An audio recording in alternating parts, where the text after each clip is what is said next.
தந்தை பெரியார் ஈவேரா அவர்கள் 20ஆம் நூற்றாண்டின் இணையற்ற சீர்திருத்தச் செம்மல். பிறப்பால் ஏற்றத்தாழ்வை நிலைநாட்டும் போக்கை எதிர்க்கத் தொடங்கியவர். ஆயிரம் ஆண்டுகளாய் மானம், வீரம், கல்வி இவைகளை இழந்த மக்களின் ஆவேசமான கோப ரூபம்தான் பெரியார் ஈவே ராமசாமி அவர்கள். சீலையம்பட்டியில் ஆதி திராவிடர்கள் 69 பேர் முஸ்லிம்களாக மதம் மாறியது குறித்து பெரியார் ஈவே ராமசாமி அவர்கள் பேசிய பேச்சினை 20/12/1970 தேதிய விடுதலை நாளிதழ் வெளியிட்டுள்ளது. பெரியார் பேசுகிறார். சேலையம்பட்டியில ஆதி திராவிடர்கள் 69 பேர் முகமதியரான விஷயத்தை பற்றி எனது மகிழ்ச்சியை தெரிவிக்க சில வார்த்தைகள் பேச போறேன்.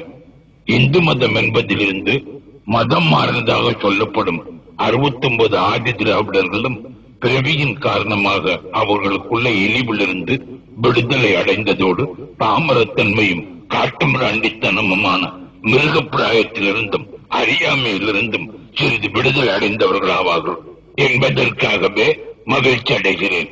மேற்கண்ட 69 பேர்களுக்கும் தீண்டாமை என்பது போய்விட்டது. இனி ஒருவன் அவர்களை பறைய, சக்கிலிய, சண்டாளன் அப்படின்னு இழுவா பேச முடியாது. அவங்களும் மற்றவங்களை சாமி சாமி, புத்திசாமி என்று கூறிக்கொண்டு எட்டி எட்டி நிற்க வேண்டிய அவசியம் இல்லை. வெங்காயம் மற்ற மனிதர்களின் காலில் விழுந்து கும்பிட வேண்டியதில்லை. ஊரை விட்டு வெளியில் குடியிருக்க வேண்டியதில்லை. குளிக்க தண்ணீர் இல்லாம திண்டாட வேண்டியதில்லை. வெங்காயம் வண்ணா நாவித இல்லாம அழுக்கு துணியோட கரடி போல மயில வளர்த்துக்கிட்டு பாக்குறதுக்கு அசிங்கமா தோட்டம் அளிக்க வேண்டிய அவசியம் இல்ல. ஆமா, இனி எந்த பொது தெருவிலும் நடக்கலாம், எந்த வேலைக்கும் போகலாம், யாருடனும் போட்டி போடலாம், அரசியலில் சம பங்கு பெறலாம். மத சம்பந்தமாகவும் இனி அவர்கள் தங்கள் கோவிலுக்குள் போக தாராளமான உரிமை உண்டு. வேதம் படிக்க உரிமை உண்டு. ஆமா, இவ்வளவையும் விட இனி அவர்கள் கல்லையும் செம்பையும் கூடையையும் விளக்கும் அத்தையும் கடவுள் என்று வணங்க வேண்டிய அவசியம் இல்லவங்க.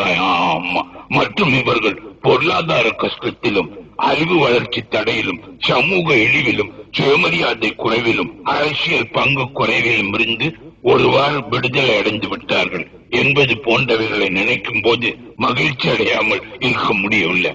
ஏன்னா தீண்டாமை, நெருங்காமை, பார்க்காமை, பேசாமை முதலிய மதத்தின் பெயரால், வேத சாஸ்திரங்களின் பெயரால் உள்ளவைகள் எல்லாம் அடியோடு நீங்க வேண்டும் என்கின்ற தீவிர ஆசையை இம்மாதிரி என்னை நினைக்க செய்கின்றது. ஆகையால் முகம்மதிய மதத்தை தழுவதினால் தான் தீண்டாதவர்களுக்கு இது உடனேயே சமூக சமத்துவத்தை அளிக்க முடியும் என்று நான் கருதுகிறேன். இந்த நிலைமை நமக்கு ஏற்படாமல் இருக்க வேண்டும் என்பதற்காக நான் எவ்வளவோ பாடுபட்டு பார்த்தேன். தீண்டாமை முதலிய கொடுமை ஒழிய வேண்டும் என்கின்ற கருத்துள்ளவர்களுக்கும் ஒற்றுமையை எதிர்பார்க்கும் மக்களுக்கு சுயமரியாதை உணர்ச்சி ஊட்ட வேண்டும் என்னும் கருத்துள்ளவர்களுக்கும் நமது நாட்டில் இப்போது உள்ள முக்கிய வேலை முதலில் தீண்டப்படாதவர்கள் முகமதிய ராபத்தை ஆட்சேபனை செய்யாம இருப்பதே எனது தாழ்மையானதும் கண்ணியமானதுமான அபிப்பிராயமாகும். இன இழிவு ஒழிய இஸ்லாமே நன்மருந்து என கூறினார் பெரியார் அவர்கள். திராவிட உத்தியோகஸ்தர்கள் SIR எம்ப்ளாய்ஸ் அசோசியேஷன் சங்கத்தாரின் சார்பில் பெரியார் அவர்களுக்கு திருச்சியில் 1947ஆம் ஆண்டு மார்ச் மாதம் 18ஆம் தேதி 1080 ரூபாய் கொண்ட பணமுடிப்பு அளிக்கப்பட்டது. அப்போது அங்கு அலை கடலென கூடியிருந்த சுமார் 5000 மக்கள் கூட்டத்தின் மத்தியில் பெரியார் அவர்கள் பேசினார்கள். தோழர்களே, நமது வியாதி நோய், சூத்திரர்கள் என்ற நோய் பெரிது, மிக மிக பெரிது. இது புத்தி தொழு நோய் போன்றது, வெகுநாளைய நோய். இதுக்கு ஒரே ஒரு மருந்து தான், அது இஸ்லாம் தான். இதை தவிர வேறு மருந்து இல்ல.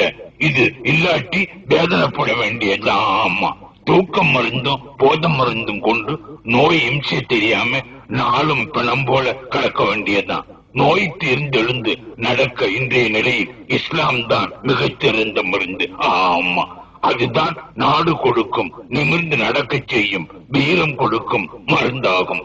இஸ்லாம் என்றால் முகமது நபிகள் மதம் என்றோ, இங்கு லுங்கி கட்டிக்கொண்டு அளந்து தாடி வைத்துக் கொண்டிருக்கும் சாஹிபு, ராவுத்தரு, மரைக்கார், மாப்பிள்ளை என்கின்றவர்கள் மதம் என்றோ கருதிவிடாதீர்கள்.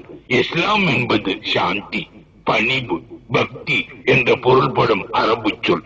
இஸ்லாம் என்பது சகோதரத்தன்மை என்பது, கடவுள் என்பது திராவிட மொழி, காட் என்பது ஆங்கில மொழி, அல்லாஹ் என்பது அரபு மொழி என்பதல்லாமல் திராவிடர்களுக்கு மாறுபட்ட கடவுள் அல்ல, கொள்கை அல்ல என்பேன் தான். மதங்களை விபூதி பூச்சு, நாம, ஒத்து குடுமி இவைகளை கொண்டு நிர்ணயிப்பது போல் இஸ்லாத்தை தலமொட்ட, தாடி, லுங்கி முதலியவைகளை கொண்டு நிர்ணயிக்காதீர்கள். இஸ்லாத்துக்கு எஜமானர்கள் இந்நாட்டு முஸ்லிம்கள் அல்ல, இவர்கள் இஸ்லாத்தின் ஒரு பகுதியினர். மலையாள மாப்பிள்ளைமார் மற்றொரு பகுதியினர், ஈஜிப்தார் மற்றொரு பகுதியினர், ஜப்பான், ஜெர்மன் இஸ்லாமியர்கள் மற்றொரு பகுதியினர், ஆப்பிரிக்கர், நீக்ரோபர், அபிசீனியர் ஆகிய இஸ்லாமியர் மற்றொரு பகுதியினர். இவர்கள் இத்தனை பேருக்கும் ஒரே கடவுள், அதுவும் உருவம், பெண்டு, பிள்ளை, சோறு சாறு வேண்டாததும் அற்றதுமாகும். உடன்பிறப்பு, சம உரிமை, கட்டுப்பாடு இவைதான் பொது. மற்றவைகள் எல்லாம் காலதேச வர்த்தமானங்களை பொறுத்தது. இவை ஒன்றாய் இருப்பதால் தான் 60 கோடி மக்கள் உலகில் எந்த பாகத்தில் இருந்தாலும் உடன்பிறப்பாய் இருக்கின்றார்கள். நான் இஸ்லாத்துக்கு வக்காலத்து பேசவில்லை, பிரச்சாரம் செய்யவில்லை. இது உண்மை, உண்மை. இன இழிவு நீங்க இஸ்லாம் என்கின்ற மந்திரம் தான் நம்மை மனிதராக்க முடியும். இதை நான் இன்று சொல்லவில்லை, நேற்று சொல்லவில்லை. 1919, 1920 முதல் இன்று வரை 28 வருடங்களாக சொல்லி வருகின்றேன். என் அன்புள்ள அருமை திராவிட சகோதரனே, இதற்கு இஸ்லாத்தை தவிர ஒரு மருந்து சொல் இப்போது சொல்லாதே. வீடு போய் தமிழ் பெரியார்கள், சருப்பெரியார்கள், பண்டித பெரியார்கள், ஆங்கிலம் கற்று பதவி வகிக்கும் வக்கீல்கள், உத்தியோக பெரியார்கள் முதலானவர்களுடன் கலந்து கட்டி அழுது முடிவு கண்டு நாளைக்கு வந்து சொல்லுவாங்க.